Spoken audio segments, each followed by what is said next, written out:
त्यावेळेला हीच लोक आपल्या समोर हात जोडतात, याडी मारसामू धेन देस बेना बापू मारसामू धेन देस बेना, आणि ओर सोबत आपले बी काही दलाल रच अंग अंग खरेन मचुनी दोन्ही मतदान मचुनी दोन हे सारी लोकून मार खेळूचा.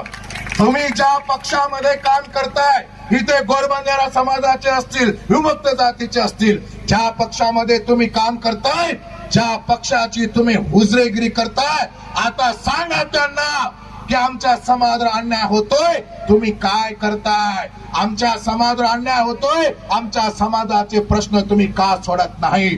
जर आमच्या समाजाचे प्रश्न तुम्ही सोडवणार नसाल तर या समाजाला मला सांगायचं आहे की जी लोक पक्षाची हुजरीगिरी करतायत त्यांना तांड्यामध्ये येऊ द्यायचं नाही. तांडा बंद करा त्यांना आणि त्यांना सांगा की जोपर्यंत आमचे प्रश्न